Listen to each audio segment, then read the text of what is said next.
আল্লাহ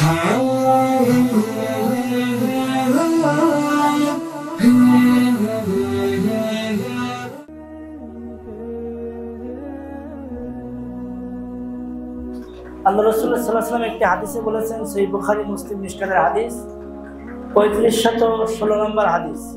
ওই হাদিসে আল্লাহ রাসূল সাল্লাল্লাহু আলাইহি ওয়াসাল্লাম বলেছেন, আলা কুল্লুকুম রাইন ওয়া কুল্লুকুম মাসউলুন আন রাইয়াতিহি। আব্দুল্লাহ ইবনে মাসউদ থেকে বর্ণিত, হাদিসটি সহিহ বুখারী মুসলিম মিশকাতের। রাসূল সাল্লাল্লাহু আলাইহি ওয়াসাল্লাম বলেছেন, আলা কুল্লুকুম রাইন, সাবধান, জেনে রাখো তোমরা সবাই দায়িত্বশীল। সবার ব্যাপারে বলছে, আলা কুল্লুকুম রাইন ওয়া কুল্লুকুম মাসউলুন আন রাইয়াতিহি। আর কিয়ামতের মাঠে প্রত্যেকেই তার দায়িত্ব সম্পর্কে জিজ্ঞাসিত হবে। এই হাদিসের শেষে ভেঙে বলেছেন যে পরিবারের কর্তা হলো সেই পরিবারের উপর দায়িত্বশীল, ইমাম হলো মুসল্লিদের উপরে দায়িত্বশীল, জনগণের উপরে শাসক হলো দায়িত্বশীল, একটা স্কুলের হেডমাস্টার হলো স্কুলের দায়িত্বশীল, একটা ব্যবসা প্রতিষ্ঠানের যে সিও বা যে প্রতিষ্ঠাতা পরিচালক সে হলো ওই প্রতিষ্ঠানের কি দায়িত্বশীল। আল্লাহ রাসূল সাল্লাল্লাহু আলাইহি ওয়াসাল্লাম এক কথাই বলেছেন, প্রত্যেকেই দায়িত্বশীল। এখানে দায়িত্বশীলের ব্যাপার বাইরে কেউ নাই। আমরা দায়িত্বশীল কিভাবে? একজন ছাত্র দায়িত্বশীল তার লেখাপড়ার ব্যাপারে, তাই না? একজন অভিভাবক তার সংসারের ছেলে মেয়ে স্ত্রী তার যে ফ্যামিলি মেম্বার যেগুলো আছে সবার উপরে সে কি দায়িত্বশীল। প্রত্যেকের দায়িত্ব সম্পর্কে একজন, মনে করেন যে খাদ্যের কারখানা আছে, একজনের খাদ্য বা ফুড আইটেম নিয়ে কাজ করে, যে মালিক সে তো ওখান থেকে যে বেকারি আছে না, এখানে যত রকম অন্যায় হবে, ভিজাল মিশানো হবে, যা হবে না কেন। কিছুদিন আগে একটা প্রতিবেদনে দেখলাম, এই যে গুঁড়া দুধ কেনা হয় বাচ্চাদের খাওয়ানোর জন্য, এখান থেকে প্রায় 1 বছর আগে দেখলাম এটা। এই গুঁড়া দুধেই নাকি দুধই নাই, সব নেই কেমিক্যাল। আপনি ভাবতে পারেন যে দুধ খেয়ে বাচ্চারা বেড়ে উঠবে, বাঁচবে, পুরা ওই গুঁড়া দুধের ভিতরে কোনো দুধই নাই, সবই নাকি কেমিক্যাল। তো বাংলাদেশের প্রতিটা সেক্টরে দুর্নীতির আকার পা থেকে মাথা পর্যন্ত দুর্নীতি নাই এমন কোন সেক্টর নাই। এখন দেশ বলে কথা না, আপনার সংসারটাও যেন সুন্দরভাবে চলে। ওই সংসারের প্রধানমন্ত্রী হলো আপনি, একজন গার্জিয়ান হলো তার ওই দেশ, ওই সংসারটা দেশের মতো, ওই দেশের প্রধানমন্ত্রী আপনি। যদি ওই সংসার নামক দেশের প্রধানমন্ত্রী হয়ে সঠিকভাবে দায়িত্ব পালন করতে পারেন তাহলে দেশ এমনিতেই সুন্দর হয়ে যাবে। আমরা প্রতিটি ব্যক্তি কেন্দ্রিক যদি সুন্দর হই, ব্যক্তি কেন্দ্রিক যদি ভালো কাজ করি, অন্যায়ের সাথে আপোষ না করি, কোনো সুদ ঘুষ এবং হারামের সাথে জড়িত না হয়ে যায়, আমি চ্যালেঞ্জ করে বলতে পারি জনগণ ভালো হলে তাদের নেতা ভালো হবেই, হতে বাধ্য। কিন্তু আমরা যদি ভালো না হই আমাদের নেতা কিন্তু কখনো ভালো থাকতে পারবে না, আসবেও না কোনোদিন। আর যারা আসতে চাইবে তারা এসে থাকতেও পারবে না। এই জন্য সবারই দায়িত্ব সবার জায়গা থেকে সঠিক পথে চলা। আল্লাহ তুমি সেই তৌফিক দান করো। সকলে বলছি আল্লাহুম্মা আমিন। আল্লাহ রাব্বুল আলামিন সূরা শূরা 40 নম্বর সূরা 42 নম্বর আয়াতে আল্লাহ বলছেন, আউযু বিল্লাহি মিনাশ শাইতানির রাজীম, ইন্নামাস সাবিলু আলাল্লাযীনা ইয়াযলিমুনান নাস ওয়া ইয়াবগুনা ফিল আরদি বিগাইরি হাক্কিন উলাইকা লাহুম আযাবুন আলীম। আল্লাহ বলছেন, আমি অভিযোগ, আমি তো ওই সমস্ত ব্যক্তিদের বিরুদ্ধে যে সমস্ত ব্যক্তিরা মানুষের উপরে অত্যাচার করে, যে সমস্ত ব্যক্তিরা অন্যায়ভাবে দুনিয়ায় সীমা লঙ্ঘন করে, যে সমস্ত ব্যক্তিরা মানুষের উপরে জুলুম করে, অত্যাচার করে, সীমা লঙ্ঘন করে, সেই সমস্ত লোকদের বিপক্ষে আমি আল্লাহ তাআলা বলছি, উলাইকা লাহুম আযাবুন আলীম। আর এই সমস্ত অত্যাচারী মানুষদের জন্য জাহান্নামে রয়েছে যন্ত্রণাদায়ী শাস্তি। আল্লাহু আকবার। আমরা কেউ জাহান্নামে যেতে চাই? তাহলে সংসারটা সুন্দরভাবে চালাতে হবে। সংসারের দায়িত্ব ছিলাম আপনি। একজন মেম্বারের দায়িত্ব হলো তার ওয়ার্ডকে সুন্দরভাবে চালাতে হবে। ওয়ার্ড যদি সঠিকভাবে না চালায় ওই গম যদি মেরে খায়, টিন যদি মেরে খায়, জনগণের টাকা যদি মেরে খায়, তার জন্য তার কি হবে, শাস্তি কি হবে সামনে আমি বলছি হাদিসগুলো আয়াতগুলো। একজন চেয়ারম্যান ইউনিয়নের দায়িত্বশীল, একজন এমপি একটা থানা বা একটা আসনের দায়িত্বশীল, প্রত্যেকে একজন মন্ত্রী তার ওই মন্ত্রণালয়ের দায়িত্বশীল, পুরা সেক্টরের দায়িত্বশীল। যে যেখানে আমরা আছি, একজন শিক্ষক, প্রধান শিক্ষক থাকাকালীন যদি প্রাইমারি বলেন, হাই স্কুল বলেন, মাদ্রাসায় বলেন, যদি ওই স্কুলে লেখাপড়া না হয়, শিক্ষকরা ফাঁকি দেয়, ছাত্রের সাথে গল্প করে এবং লেখাপড়া থেকে বাদ দিয়ে লেখাপড়ার বাইরে সব কাজ করে, তাহলে ওই প্রধান শিক্ষক সর্বপ্রথম 1 নম্বর দায়ী। ওই শিক্ষকরা তো দায়ী না তা না, উনি হলো সবার উপরে দায়ী। আর শিক্ষক হলো স্টুডেন্টের উপরে দায়ী, আর প্রধান শিক্ষক হলো সব শিক্ষকের উপরে দায়ী। আমি সেদিনকে ফেসবুকে পোস্ট দিলাম, বাংলাদেশের সরকারি অফিসে গেলে, এটা ষোলোতে দেখে আসতেছে, সরকারি অফিসে গেলে তাদের পান খাওয়ার সিস্টেম দেখলে, তাদের ফোন করা, তাদের বিরতি, তাদের এই যে ডাক্তারগুলা সদর হাসপাতাল বলেন না, যত জায়গা আছে, সবাই ডিউটি টাইম 8 ঘন্টা, কথার কথা 1 ঘন্টা ডিউটি টাইমে এসে বাইরে গিয়ে রুগী দেখতেছে, বা বাইরে চলে যাচ্ছে অফিসার। স্যার কোথায়? স্যার অফিসের কাছে বাইরে গেছে, পিয়নদের শিখাই রাখছে, স্যার অফিসের কাছে বাইরে। বড় বড় অফিসাররা বেশিরভাগের সময় বিদেশ থাকে। আপনার বাড়িও দুর্নীতি আছে। আপনি আপনার স্ত্রীকে শাড়ি কাপড় দেওয়ার টাকা পয়সা নেই, আপনার মায়ের একটা কাপড় দেওয়ার আপনার সামর্থ্য নেই, আপনার দৈনিক মোবাইলে নেট খরচ, মোবাইল বিল যায় আপনার 200 টাকা, আছে না? এও তো জানেন, এর সংসারে এর ওই পরিবার নামক দেশের প্রধানমন্ত্রী ছিল, কিন্তু ওর ওই রাষ্ট্রের সংসারে কারো খাওয়া হচ্ছে, কারণ ছেলের টিউশন ফি দিতে পারতেছে না, অথচ প্রতিদিন তার 200 টাকা সিগারেট লাগে, আছে না আমাদের সমাজে? এই বিল দিতে পারে না, হুজুরের বেতন দিতে পারে না, ওদিকে ডিশ লাইন আছে 200 টাকা 300 টাকা, আছে না ভাই? আপনি আমি কি দায়িত্ব সঠিকভাবে পালন করতেছি কিনা? শুধু সরকার বা ওদের ধরতেছে, প্রত্যেক অফিসের ধরতেছে, কিন্তু আমরা দায়িত্বশীল যারা, তারা আমাদের প্রতিটা ব্যাপারে আমাদের দায়িত্বকে আমরা পালন সঠিকভাবে করতেছি কিনা।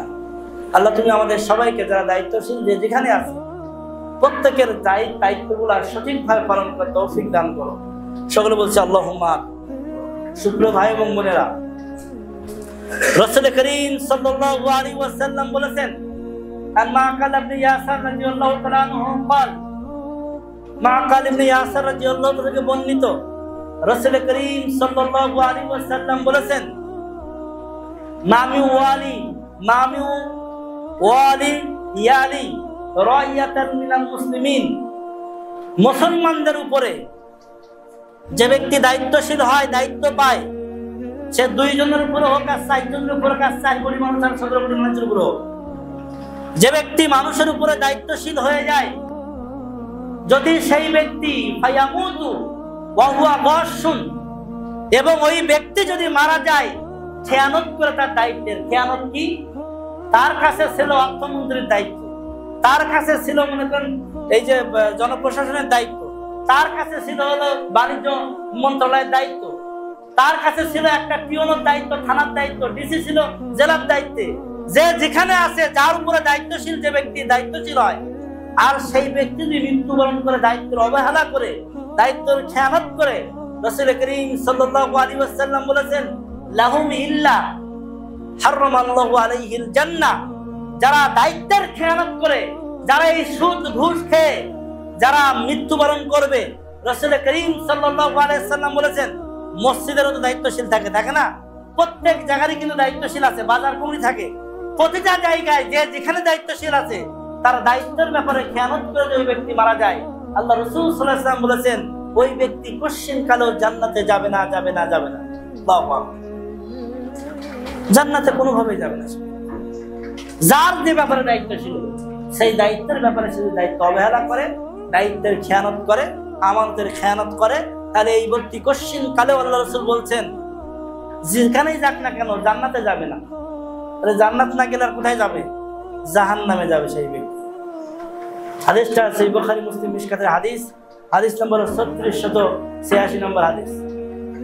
অন্য হাদিসে এভাবে আসছে, আন মাআকিল ইবনে ইয়াসির রাদিয়াল্লাহু তাআলা আনহু قال মাআকিল ইবনে ইয়াসির রাদিয়াল্লাহু থেকে বর্ণিত তিনি বলেছেন রাসূল করিম সাল্লাল্লাহু আলাইহি ওয়াসাল্লাম বলেছেন যেই ব্যক্তির উপরে আল্লাহ তাআলার পক্ষ থেকে দায়িত্ব আসবে, বলেন পৃথিবীতে দায়িত্ব কিন্তু সবসময় মানুষ চেয়ে নেয় না, কিছু দায়িত্ব আল্লাহর পক্ষ থেকেও আসে।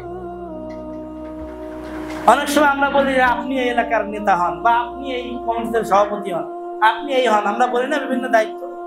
আল্লাহ রাসূল সাল্লাল্লাহু আলাইহি ওয়াসাল্লাম বলেছেন যে ব্যক্তি মানুষের উপর দায়িত্বশীল হবে, সে যেখানেই দায়িত্বশীল হোক না কেন, দুইজন লোকের উপর হলেও, একজন লোকের উপর দায়িত্বশীল হলো, তার পরিবারের উপর দায়িত্বশীল হলো, ইমাম মুসল্লিদের উপর দায়িত্বশীল হলো, একজন মেম্বার, চেয়ারম্যান, এমপি, মন্ত্রী, প্রধানমন্ত্রী থেকে ধরে যে যে অবস্থায় যেখানে যে দায়িত্বশীল হবে, আল্লাহ যার উপরে দায়িত্ব দিবেন সেই ব্যক্তি যদি সুষ্ঠুভাবে দায়িত্ব পালন না করে, রাসূল করিম সাল্লাল্লাহু আলাইহি ওয়াসাল্লাম বলেছেন ইন্না লাম ইয়াজিদ রাইহাতাল জান্নাহ, ওই ব্যক্তিকে আল্লাহ তাআলা জান্নাতে তো যাবে না, জান্নাতের গন্ধ পর্যন্ত ওই ব্যক্তি পাবে না। আল্লাহু আকবার।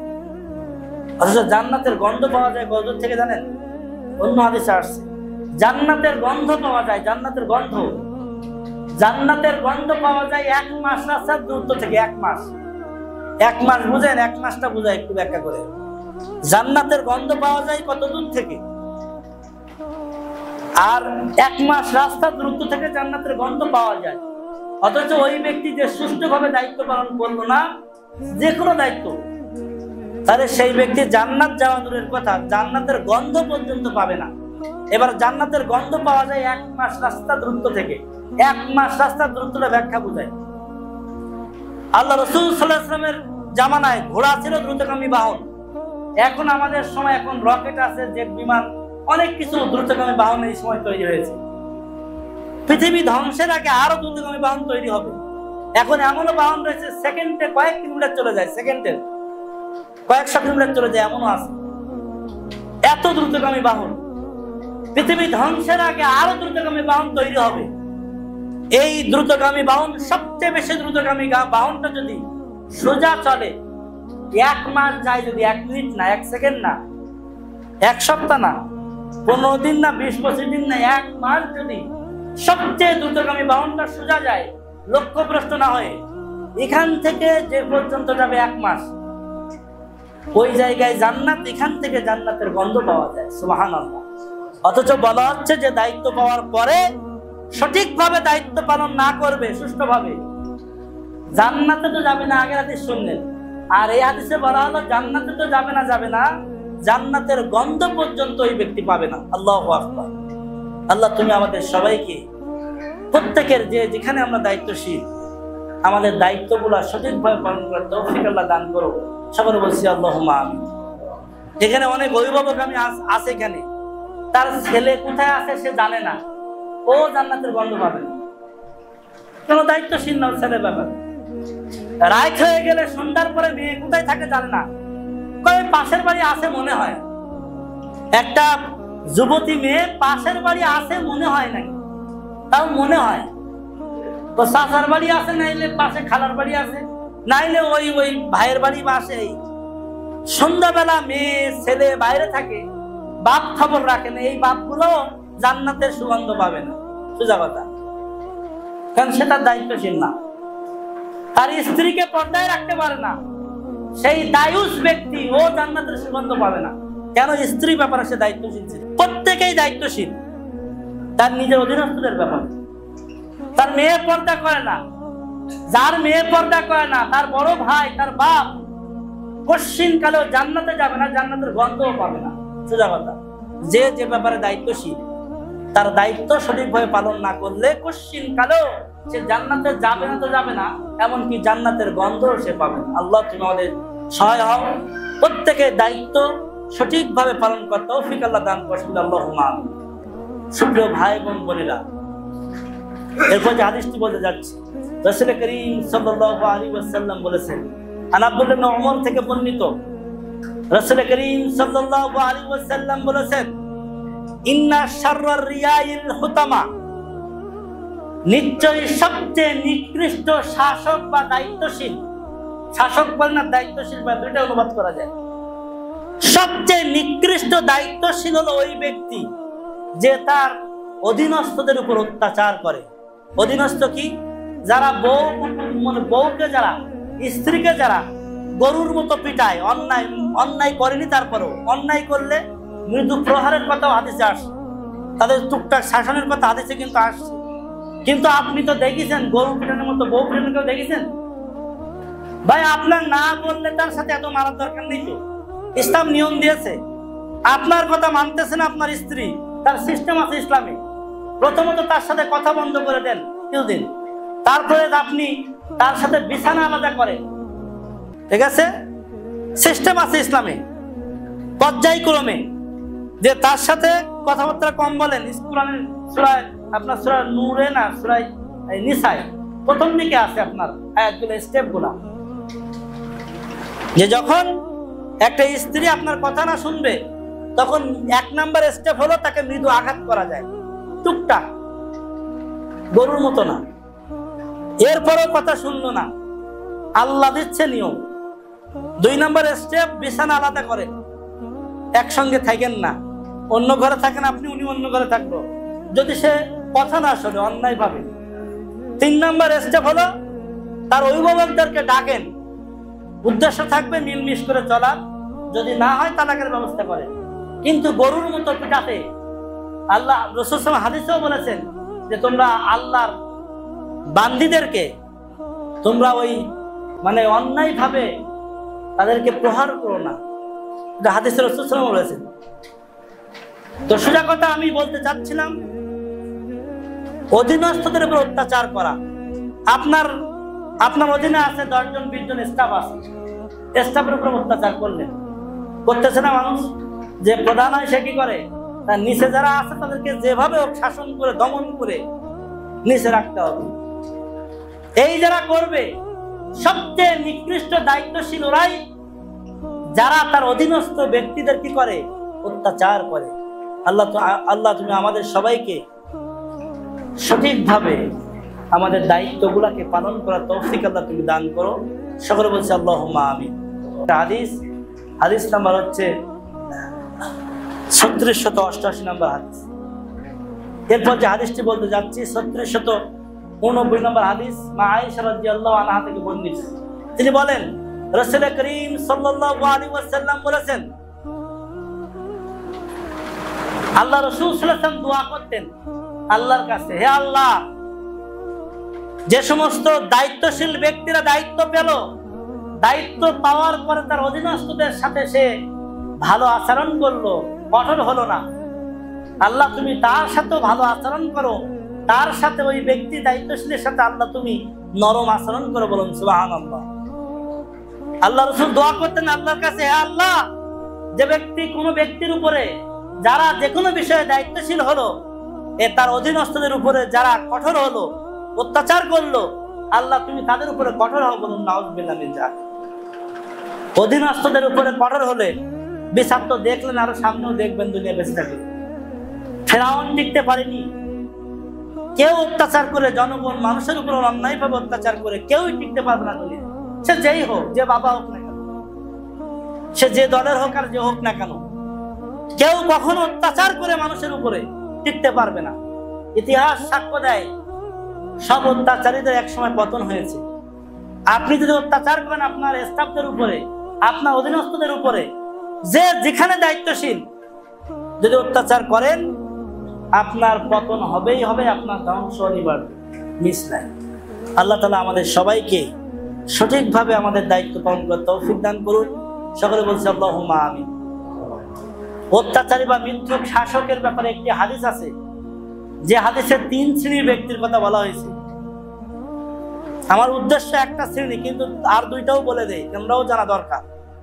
আন আবি হুরায়রা রাদিয়াল্লাহু তাআলা আনহু قال قال رسول الله صلى الله عليه وسلم, আবু হুরায়রা থেকে বর্ণিত রাসূল করিম সাল্লাল্লাহু আলাইহি ওয়াসাল্লাম বলেছেন, সালাসাতুল লা ইউকাল্লিমুহুমুল্লাহু ইয়াওমাল কিয়ামা, 3 শ্রেণীর ব্যক্তি এমন রয়েছে। 3 শ্রেণী, কয় শ্রেণী বলেন তো?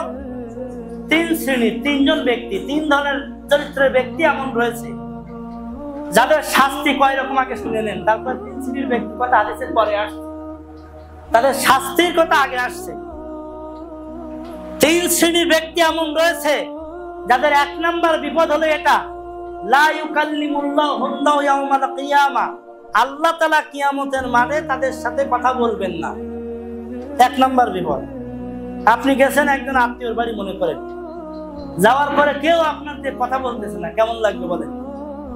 এর চেয়ে অপমান পৃথিবীতে আছে? মনে করেন আপনাদের এখানে কোন মেহমান আসলো আপনাদের বাড়িতে, আপনাদের বাড়িতে যে আসছে যার দিক ফেরে সে মুখ ফেরাই চলে যায়, কথা বলে না। এর চেয়ে অপমান পৃথিবীতে আছে? তা আল্লাহ রাসূল বলছেন এক নাম্বার বড় শাস্তি হলো তাদের এই কিয়ামতের মাঠে এই তিন শ্রেণীর ব্যক্তি যাদের কথা বলতে যাচ্ছে। কিয়ামতের মাঠে এই তিন শ্রেণীর ব্যক্তির দিকে আল্লাহ তাআলা ফিরেও যাবে না, ওয়ালা ইয়ানজুরু ইলাইহিম, এরপরে আসছে তাদের সাথে কথাও বলবে না আল্লাহ, ফিরেও যাবে না। ওয়ালা ইউযাক্কিহিম, তাদেরকে আল্লাহ পাপ থেকে পবিত্র করবেন না, কারণ পাপ নাই পৃথিবীতে এমন কোনো মানুষ নাই, কম হোক বেশি হোক অন্যায় সবার হয়ে যায়, অজান্তে হোক আর জেনে হোক। পাপ অল্প থাক আর বেশি থাক, আল্লাহ যদি পাপ মুক্ত না করে কেউ জান্নাত যেতে পারবে? এমনকি হাদিসে কিন্তু উল্লেখ আছে, হাদিসে যে আল্লাহর দয়া ছাড়া কোন ব্যক্তি জান্নাত যেতে পারবে না। মনে করেন একজন জান্নাতি হয়ে গেছে, এই জান্নাতি ব্যক্তিও আল্লাহর দয়া, আল্লাহ রাসূল সাল্লাল্লাহু আলাইহি ওয়াসাল্লামের সুপারিশ ছাড়া জান্নাতীরাও জান্নাত যেতে পারবে না। আপনি হাদিস কোন দেখেন, একটা সহিহ হাদিসে এভাবে আসছে, আল্লাহর দয়া ছাড়া কেউ পৃথিবী জান্নাত যেতে পারবে না। তাহলে আল্লাহ যদি আপনাকে আমাকে কিয়ামতের মাঠে ফিরে না চায়, কথা না বলে, আমাদের পাপ থেকে পবিত্র না করে, দয়া না করে, 4 নম্বর শাস্তি ওয়ালাহুম আযাবুন আলীম, আর এই সমস্ত লোকদের জন্য রয়েছে যন্ত্রণায় কঠিন শাস্তির ব্যবস্থা রয়েছে জাহান্নাম। তাহলে এই তিন শ্রেণীর ব্যক্তির বিপদ চার ধরনের। কয় ধরনের বলেন দিন? এক নাম্বার কি? কথা বলবে না আল্লাহ, কি বলবে না? 2 নাম্বার তাদেরকে পবিত্র করবে না পাপ থেকে। 3 নাম্বার শাস্তি, তাদেরকে আল্লাহ কি করবে না? তাদের দিকে ফিরেও যাবে না। 4 নাম্বার শাস্তি, আল্লাহ তাআলা তাদের জন্য জাহান্নামে অনেক কঠিন শাস্তির ব্যবস্থা করে রেখেছেন। 4 ধরনের তাদের বিপদ। এই বিপদ কাদের উপরে? 1 নাম্বার হলো শাইখুজ্জান, যারা বৃদ্ধ জিনাকার জিনাকারিনী, জিনা করার প্রয়োজন নেই, তারা কোন বয়স হলো 70 বছর, ইয়াং ছেলেপিলে জিনা করলে তো পাপ, এটা অন্যায়, সঠিক ভালো না, মানে সেটা মেনে নেওয়া যায় অন্তত যে না এ করেছে, যৌবনের ঠেলায় করেছে, ঠিক আছে, তার শাস্তি আছে, আল্লাহ তার ভালো বলেনি, আমরাও ভালো বলি না। কিন্তু আল্লাহ রাসূল বলছেন এই 4টা বিপদ হলো ওই 3 শ্রেণীর বিপদের ব্যক্তির ভিতরে প্রথম শ্রেণী হলো ওই ব্যক্তি যারা বৃদ্ধ বৃদ্ধা জিনাকার, বয়স হয়ে গেছে তাও জিনা করে, এই সমস্ত ব্যক্তির দিকে ওই 4টা শাস্তি। 2 নাম্বার মালিকুন কাজ্জাব, যেটা আমার খুতবার উদ্দেশ্য, মৃত্যুক শাসক, অত্যাচারী শাসক, অন্যায়কারী শাসক। আল্লাহ তাআলা এদের দিকে, অন্যায়কারী মৃত্যুক শাসকের দিকে, ওই বৃদ্ধ জিনাকারের দিকে। আর 3 নাম্বারটা বলে নেই, 3 নাম্বার আইনুন মুস্তাকবিরুন, গরিব অহংকারী। গরিব অহংকারী কারা? তার ইনকাম দৈনিক 500 টাকা, তার দৈনিক খরচ আছে সব মিলাই 1500 টাকা, এই 1000 টাকা কোথা থেকে আসে? এইবার 1000 টাকার জন্য যাবে সমিতির কাছে, যাবে না ভাই? এ সমিতি সে সমিতি, হারামের সমিতির টাকা উঠাবে। টাকা উঠানোর পরে এবার কি করবে? মনে করেন যেদিন সমিতির দিন থাকবে তার খুঁজে পাওয়া যাবে। পাওনাদারদের টাকা যখন কারোর কাছে কোনো ধার নিয়ে আসে বা কোনো দোকানে বাকি নেয়, তখন মনে করে যখন পাওনার অধিকার জমে, এবারে যখন খরচ টরচ হয়ে যায় ভাবে নিজের টাকা খরচ করছে, আর কোনো খবর নাই। প্রতিটা সমাজে আছে এটা। একটু আগে বলছিলাম বাড়ির খবর নাই, ওর 2000 টাকা তুমি শাক কিনতে হবে, কেন? তোমার সামর্থ্য অনুযায়ী তুমি কেন, তোমার সামর্থ্য অনুযায়ী তুমি কাজ করো। আল্লাহ রাসূল বলছেন আইনুল মুস্তাকবিরুন, গরিব অহংকারী, বৃদ্ধ জিনাকার। আর 3 নম্বরে কি বললাম? মিথ্যুক বা অত্যাচারী শাসক। এই 3 শ্রেণীর ব্যক্তির দিকে কিয়ামতের মাঠে আল্লাহ ফিরেও যাবে না, কথা বলবে না, তারপর তাদেরকে পাপ থেকে পবিত্র করবেন না। তাদের জন্য রয়েছে জাহান্নামের যন্ত্রদায়ক শাস্তি। বলুন নাউযুবিল্লাহ মিন যালিক। হাদিসটা সহিহ বুখারী মুসলিম মিশকাতের হাদিস, হাদিস নাম্বার 48-82 নম্বর হাদিস। এই হাদিস থেকে আমরা জানতে পারলাম 3 শ্রেণীর ব্যক্তির কথা। আল্লাহ তুমি আমাদের সবাইকে সঠিকভাবে, প্রত্যেকে যার যার যেখানে দায়িত্বশীল, আমাদের দায়িত্বকে সঠিকভাবে পালন করার তৌফিক দান করো। সকলে বলছি আল্লাহুম্মা আমিন। সুপ্রিয় ভাই এবং বোনেরা, রাসূল করিম সাল্লাল্লাহু আলাইহি সাল্লাম যেমন অত্যাচারী এবং সুষ্ঠুভাবে যারা দায়িত্ব পালন করে না ওই সমস্ত দায়িত্বশীলদের নিন্দা করেছেন, জাহান্নামের হুমকি দিয়েছেন, জান্নাতের গন্ধ পাবে না, বিভিন্ন কথা বলেছেন, তেমনি ভাবে যারা সঠিকভাবে দায়িত্ব পালন করবে এদের ব্যাপারে আবার প্রশংসাও করেছেন। আপনারা জানেন সহিহ বুখারীতে আছে, মুসলিম মিশকাতে আল্লাহ রাসূল সাল্লাল্লাহু আলাইহি ওয়াসাল্লাম বলেছেন, কিয়ামতের মাঠে যেই দিন কোনো ছায়া থাকবে না আল্লাহর আরশের ছায়া ছাড়া, 7 শ্রেণীর ব্যক্তি শুধু আরশের ছায়ায় থাকবে। জানেন না আপনারা? হাদিসটা শুনেছেন না? 7 শ্রেণীর ব্যক্তি থাকবে আল্লাহর আরশের ছায়ায়, যেদিন মানুষের কোনো ছায়া থাকবে না আরশের ছায়া ছাড়া। 7 শ্রেণীর ব্যক্তির ভিতরে 1 শ্রেণী হলো ওরা যারা আপনার কি সঠিকভাবে বিচার করে, সঠিকভাবে দায়িত্ব পালন করে, সঠিকভাবে সে তার অধীনস্থদের উপর আচরণ করে। দায়িত্বশীলরা, শাসক বলেন না, যাই বলেন না কেন, যারা সঠিকভাবে তার দায়িত্ব পালন করে তারা ওই কিয়ামতের কঠিন ময়দানে আরশের 7 শ্রেণীর ভিতরে 1 শ্রেণী থাকবে হলো কি? ন্যায়পরায়ণ শাসক। বলেন সুবহানাল্লাহ। ন্যায়পরায়ণ দায়িত্বশীল। আল্লাহ তুমি আমাদের সবাইকে ওই আরশের ছায়ায় সঠিকভাবে আমাদের দায়িত্ব পালন করে থাকার তৌফিক দান করো। সকলে বলছি আল্লাহুম্মা আমিন। সুপ্রিয় ভাই এবং বোনেরা, অন্য হাদিসে আসছে রাসূল করিম সাল্লাল্লাহু আলাইহি ওয়াসাল্লাম বলেছেন, আল্লাহ তাআলা যে ব্যক্তির উপরে দায়িত্ব দেন ওই দায়িত্বকে যদি সঠিকভাবে দায়িত্ব পালন করে তাহলে আল্লাহ তাআলা ওই ব্যক্তিকে কিয়ামতের মাঠে নূরের আসনে তাকে আসীন করবেন, তাকে সবার উপরে মর্যাদা দিবেন। বলুন সুবহানাল্লাহ। ভেঙে বলেছেন কোথায় কোথায় ন্যায় বিচার করে, তাই ভেঙে বলছেন বিচারের ক্ষেত্রে ন্যায় বিচার, পরিবারে ন্যায় বিচার, এমনকি রাষ্ট্রের রাজত্ব করতে গিয়ে যারা সুষ্ঠুভাবে ন্যায় বিচার করবে। তাহলে 3 জায়গার কথা বলেছেন এই হাদিসে। একটা হলো কোথায় বলেন তো? 1 নম্বরে বিচার করতে গিয়ে যারা বিচারক, সে যে কোনো গ্রামের বিচারক আর সুপ্রিম কোর্টের বিচারক হোক, যে বিচারক হোক, যারা সঠিকভাবে বিচার করবে। পরিবারের দায়িত্বশীলরা, যারা পরিবারের উপরে দায়িত্ব সঠিকভাবে পালন করবে। 3 নম্বরে হাদিসে বলা হয়েছে যারা রাষ্ট্রের দায়িত্বশীল, রাষ্ট্রের দায়িত্ব যারা পালন করবে, আল্লাহ রাসূল বলছেন তারা কি? তারা নূরের আসনে তাদেরকে আসীন করা হবে, সবার উপরে তার মর্যাদা দেওয়া হবে। সুবহানাল্লাহ। যে হাদিসটি বললাম এই হাদিসটি আসছে মিশকাতে আসছে আপনার 649 নম্বর হাদিস। আল্লাহ তাআলা আমাদের সবাইকে যে হাদিসগুলো শুনলাম আমাদেরকে আমল করার তৌফিক দান করে। আল্লাহুম্মা আমিন। এই দায়িত্ব পালন করতে গিয়ে বেশিরভাগের মানুষই আমরা হারামের ভিতরে জড়িত হব। ঘুষ এবং হারামখোর বাংলাদেশের দায়িত্বশীল যারা, আপনি সঠিক দায়িত্বশীল খুঁজে পাওয়া খুব কঠিন। প্রতিটা সেক্টরে, প্রতিটা জায়গায় সঠিক দায়িত্বশীলের খুবই অভাব।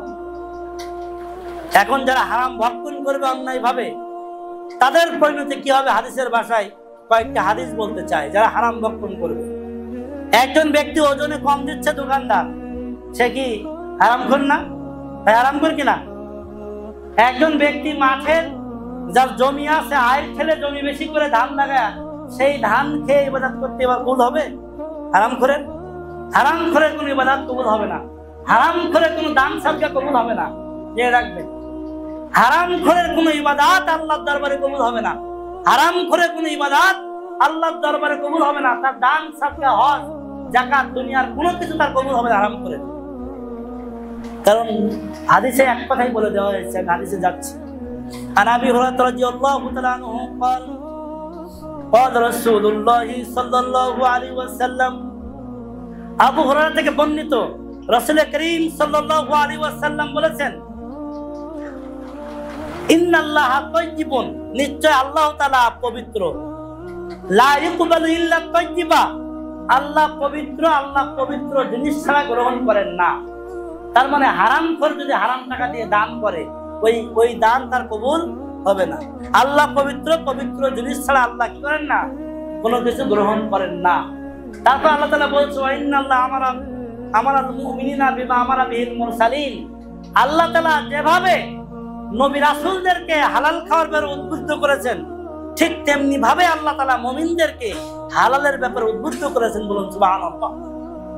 সুম্মা যাকার রাজুলু, এই কথাটা বলে আল্লাহ রাসূল এবার একটা ব্যক্তির ঘটনা বলছে। সুম্মা যাকার রাজুলু, এক ব্যক্তির ঘটনা আল্লাহ রাসূল সাল্লাল্লাহু আলাইহি ওয়াসাল্লাম বলছেন। সেই ব্যক্তি তুলুস সাফারা, বিশাল বড় একটা লম্বা সফরে এক ব্যক্তি গেল। আশা আসা আকবারা, এবং তার গাটা সব ধুলায় দূষিত হয়ে গেছে, তার চুলগুলো উস্কো শুষ্ক, মানে মুসাফির ব্যক্তি। এক ব্যক্তি সফর করে বহুদূর চলে গেল, মুসাফির ব্যক্তি, তার গায়ে ধুলা বালি, চুলগুলো উস্কো শুষ্ক হয়ে গেছে। আপনারা জানেন 3 শ্রেণীর ব্যক্তির দোয়া ফেরত দেওয়া হয় না। তার ভিতরে এক শ্রেণী হলো ওই ব্যক্তি যে ব্যক্তি মুসাফির সফরে থাকে। মুসাফির ব্যক্তির কোনো দোয়া কবুল হয়, সব দোয়াই, যা দোয়া করা হয় সেই দোয়াই কবুল হয়। অথচ এই হাদিসে বলা হচ্ছে একজন মুসাফির ব্যক্তির কথা, যে মুসাফির ব্যক্তি অনেক দূর সফরে চলে গেছে, তার শরীরটা ধুলায় দূষিত হয়ে গেছে, ওই ব্যক্তির কাপড়গুলা ধুলায় দূষিত, চুলগুলা উস্কো খুস্কো হয়ে গেছে। হঠাৎ করে ওই ব্যক্তির আল্লাহর দরবারে 2 হাত তুলে দোয়া করছে, ইয়া রব্বি ইয়া রব্বি।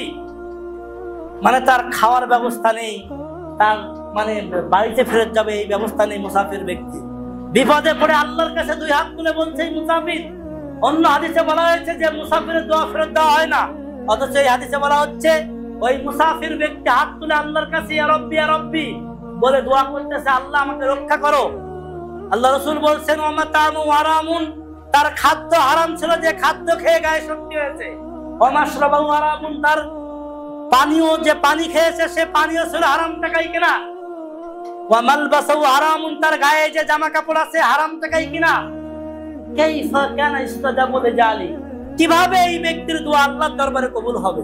দেখেন, মুসাফিরের দোয়া ফেরত দেওয়া হয় না, অথচ এই মুসাফির হারাম খাওয়ার কারণে, হারাম করার কারণে, হারাম খাদ্য খাওয়ার কারণে, হারাম পানীয় খাবার কারণে, হারাম তার শরীরে কাপড় হারাম টাকায় কেনার কারণে আল্লাহ রাসূল বলছেন কিভাবে ওই ব্যক্তির দোয়া কবুল করা হবে মুসাফির।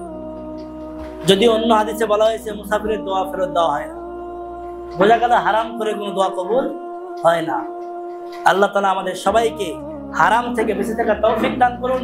সকলে বলছে আল্লাহুম্মা আমিন। হাদিস সহিহ মুসলিম মিশকাতের হাদিস, হাদিস নাম্বার হচ্ছে 2760 নম্বর হাদিস। অন্য হাদিসে এভাবে আসছে, আন আবি হুরায়রা রাদিয়াল্লাহু তাআলা আনহু قال قال رسول الله صلى الله عليه وسلم, আবু হুরায়রা থেকে বর্ণিত রাসূল করিম সাল্লাল্লাহু আলাইহি ওয়াসাল্লাম বলেছেন, রাসূল করিম সাল্লাল্লাহু আলাইহি ওয়াসাল্লাম বলেছেন, ইয়াতি আলান নাসি জামানুন, কিয়ামতের আগে এমন একটা সময় এসে যাবে যে সময়ে ইয়াতি আলান নাসি জামানুন লা ইউবালিল মারু, মানুষ ভ্রুক্ষেপ করবে না, আমিনাল হারামি আমিনাল হারাম, হালাল পথে উপার্জন করুক আর হালাল পথে কি হারাম পথে, মানুষ এই বিষয় নিয়ে কেউ ভ্রুক্ষেপ করবে না। ইনকামের দরকার, সমাজে যার টাকা পয়সা বেশি আছে সে হারামখোর না হালালখোর কেউ দেখতে যায় না, সে বিড়ি সিগারেট তামাক জর্দা সে গাঁজা খায় কিনা কেউ দেখতে যায় না।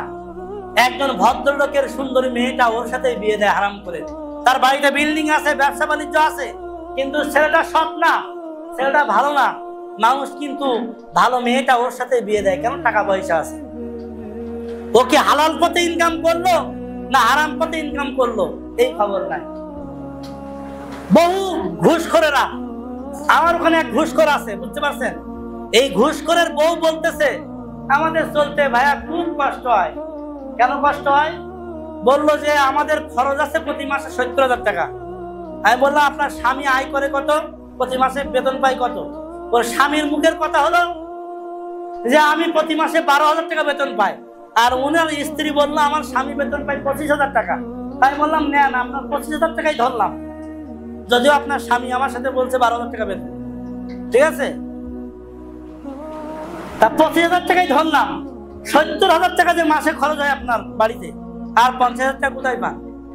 তা হাসতে হাসতে বলতেছে অফিস থেকে পাই। কোথা থেকে পাই ভাই? অনেকে গর্ব করে আমার ভাইয়ের শহরে বিল্ডিং আছে, আমার ভাইয়ের এখানে ওই আছে, আমার ভাইয়ের এই আছে। তোমার ভাই কি করে? অফিসের পিয়ন, বেতন কত? 12,000 টাকা। কথা বুঝতে পারছেন? অফিসের পিয়নের হাজার হাজার কোটি টাকার সম্পদ বানাই ফেলাইছে হারাম করে। ওইখানে আপনার কি দিবি হারুন খবর পাইছেন না? রাতের হোটেল, এই ডিবি হারানে এখন খবর পাওয়া যাচ্ছে কিশোরগঞ্জে বিশাল এক রিসোর্ট, শত শত কোটি টাকার রিসোর্ট বানায় রাখছে। প্রত্যেকেরই কারো বাড়ি গিয়ে বস্তা বস্তা টাকা পাওয়া যাচ্ছে।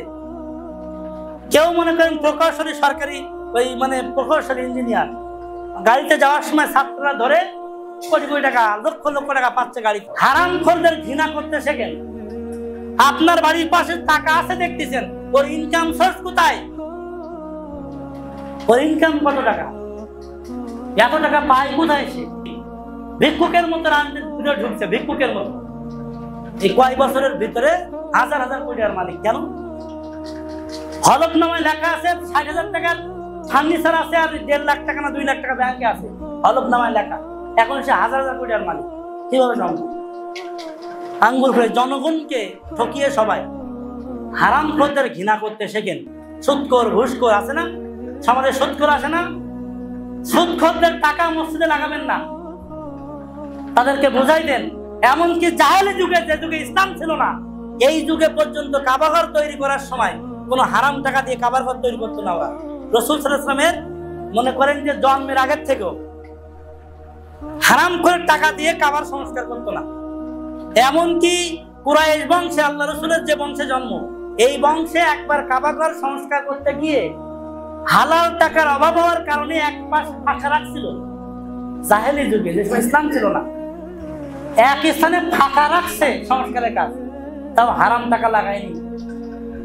কথা বুঝতে পারছেন? অবশ্যই হালাল যারা খায় তাদের সম্মান করবে। হারামখোর যত টাকার মালিক হোক, সে সম্মান পেতে পারে না। হারামখোর জাহান্নামে যাবে, কোন জাহান্নামী ব্যক্তিকে আমরা সম্মান করতে পারি না। আল্লাহ তুমি আমাদের সবাইকে হালাল খাওয়ার এবং দায়িত্ব সম্পর্কে সচেতন হওয়ার তৌফিক দান করো। সকলে বলছি আল্লাহুম্মা আমিন। আল্লাহ রাসূল সাল্লাল্লাহু আলাইহি ওয়াসাল্লাম বলেছেন, আন কাব বিন উজরাত রাদিয়াল্লাহু থেকে বর্ণিত, রাসূল সাল্লাল্লাহু আলাইহি ওয়াসাল্লাম লা ইয়াদখুলুল জান্নাতা জাসাদুন উজ্জিয়া বিল হারাম। ওই যে ব্যক্তির দেহ কশিন কালো জান্নাতে যাবে না, যে ব্যক্তির দেহ হারাম খাদ্য খেয়ে হুষ্টপুষ্ট হয়েছে, রক্ত মাংস গলে উঠেছে, ওই ব্যক্তি কশিন কালো জান্নাতে যাবে না। আল্লাহ রাসূলের কথা না যে আগের জামানায় আমাদের সাহাবীরা এবং সালাফরা কিভাবে হারামকে ঘৃণা করত। একটি ঘটনা মা আয়েশা থেকে বর্ণিত, রাসূল করিম সাল্লাল্লাহু আলাইহি ওয়াসাল্লাম একদিন তার একজন ওই আবু বকর রাদিয়াল্লাহু আমলে একদিন আবু বকর রাদিয়াল্লাহু একজন কৃতদাস ছিল, যে জাহেলি যুগে গণকি কাজ করতো। গণকি কাজ করা তো জায়েজ না, ওই যে তোমার হাত দেখে বিভিন্ন কথা বলে গণকি। একদিন গণকের হাত দেখালে 40 দিনের ইবাদত কবুল হবে না, হাদিসে আসছে। কারণ যদি হাত দেখেন, হাত দেখে গণকি আছে না, একদিন হাত দেখালে যদি বলে কেউ আমার হাতটা দেখে দাও, তার 40 দিনের ইবাদত কবুল হবে না, হাদিসে আসছে। তা ওই কৃতদাস সে জাহেলি যুগে, যে সময় ইসলাম আসেনি, সে কি করতো? গণকি করতো। আবু বকর রাদিয়াল্লাহু তাআলাকে একদিন তার ওই কৃতদাস একদিন হঠাৎ করে কিছু খাবার নিয়ে আসলো, আবু বকরকে দিল খেতে। আবু বকর কিছু জিজ্ঞাসা না করে খেয়ে ফেলাইছে। খেয়ে ফেলানোর পরে ওই কৃতদাস বলছে, হে আবু বকর রাদিয়াল্লাহু, আপনি কি জানেন এই যে খাবারটা খাইলেন, এই খাবারটা কিভাবে আনছি আমি? বলছে, না তো, আমি তো খেয়াল করিনি, হঠাৎ করে খাইছি। বললে, এই খাবারটা আমি আনছি জাহেলি যুগে, যে যুগে ইসলাম ছিল না, ওই যুগে আমি গণকি করতাম। তা গণকি করতে গেলে কিছু পা মাজার ছিল আমার, এক পা মাজারের সাথে দেখা হয়েছে, সেই খাবারটা দিচ্ছে আমার। আবু বকর যদি কথা শুনেই তার গালের ভিতরে আঙ্গুল ঢুকাই দিল, ঢুকে দিয়ে সেই খাবার বমি করে পর্যন্ত বের করছে। এই ছিল আমাদের সাহাবীর আদর্শ। তারা হারাম খাওয়া দূরের কথা ভুলে হারাম পেটে চলে গেছে, গালে আঙ্গুল দিয়ে পর্যন্ত বমি করছে তারা। সহিহ বুখারী হাদিস, আমাদের পূর্বপুরুষদের সহিহ বুখারী হাদিস। এক ব্যক্তি একটা জমি কিনলো, জমি কেনার পরে জমির ভিতরে একটা পাতিল ভর্তি, স্বর্ণ ভর্তি পাতিল পেল। দেখেন তাদের ভিতরে হারামের প্রতি কত ঘৃণা। স্বর্ণ ভর্তি পাতিল পেয়ে যে জমি যার কাছ থেকে কিনছে, তার কাছে ওই পাতিল নিয়ে, স্বর্ণ ভর্তি পাতিল নিয়ে চলে গেছে। ভাই, আপনার কাছ থেকে আমি জমি কিনছি, আমি তো স্বর্ণ ভর্তি পাতিল কিনিনি, আপনি আপনার স্বর্ণ ভর্তি পাতিল নেন, আপনার জমিতে পাওয়া গেছে।